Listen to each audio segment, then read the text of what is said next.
She's so funny. I'm so glad she's here. Put your hands together, start clapping, get them ready, get them excited. Lizzie Martinez!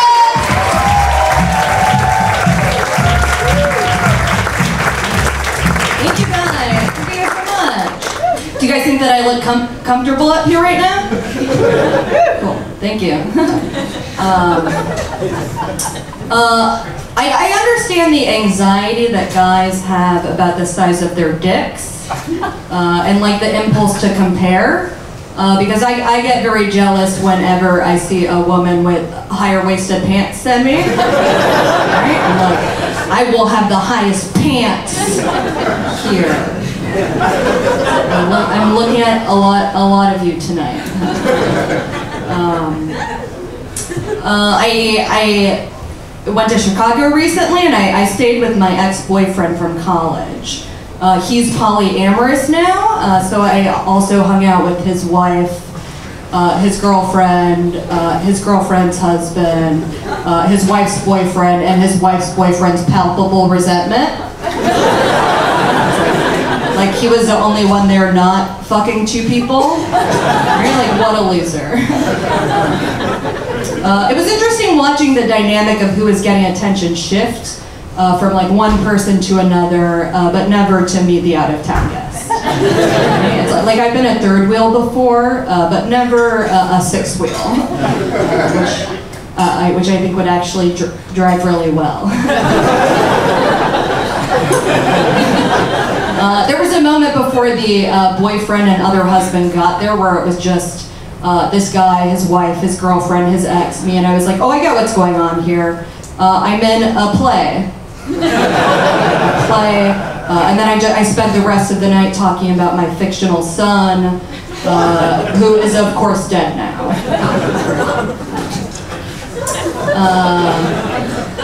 I used to have a celebrity exception list, but I'm single now, so I can just fuck all the celebrities I want.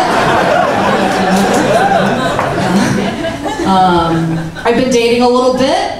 I noticed a lot of guys seem to be impressed that I own books.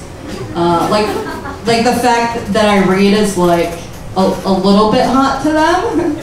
It's awesome getting so much credit for a skill I picked up when I was 6 years old. Right? It's like, wait till you see how good I can tell time. I only peed in my pants once this year.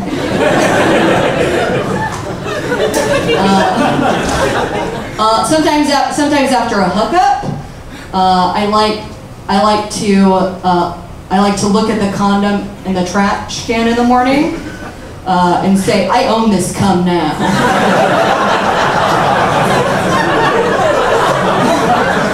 I'm working on a very important project. I can't say what it is. I've been trying to touch people more. I've been trying to just like on the arm casually. I read that makes people like you. I have a cat, so when guys come over and leave my apartment, they're just like covered in cat fur for like a week after. Right? It's like my version of a hickey. It's like how I leave my mark. I don't like dogs because I know I'll never be able to pull off a bandana as well as they do.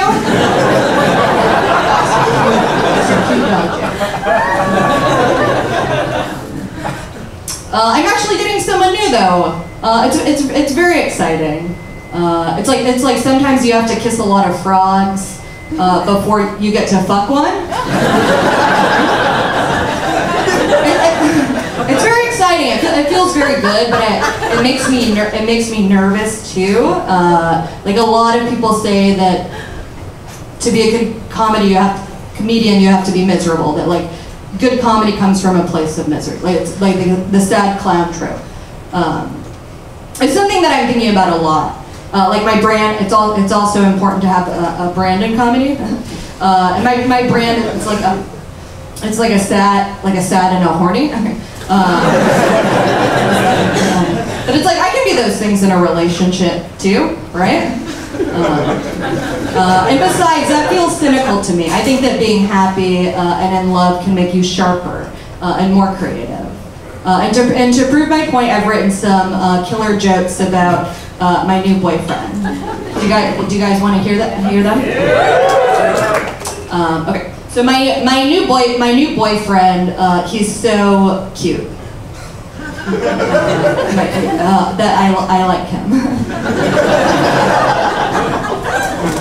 If you like a guy and he's very nice and cute, and he likes you back, you might have a boyfriend. Okay, take my boyfriend. No, don't. I like him. Have you guys ever noticed? Have you guys ever noticed how having a new boyfriend it makes you want to quit writing and comedy and never do anything on your own ever again? Why is everything else so boring and tedious now? Is this depression? No, you've had depression before. Undiagnosed, but you're on spectrum? Like, have you guys ever noticed that? My new boyfriend, he actually refused to have sex with me on my birthday. I know, he said that I was too drunk. There are a lot of gray areas, and he's mindful about that, and that's really good. But it's like, but it was also my birthday. It's like he wouldn't even let me drive. What a pill. I like pillow talk. Sometimes when I'm lying in bed with my new boyfriend, I like to cuddle up close, give him a gentle squeeze, and whisper, I'm always performing.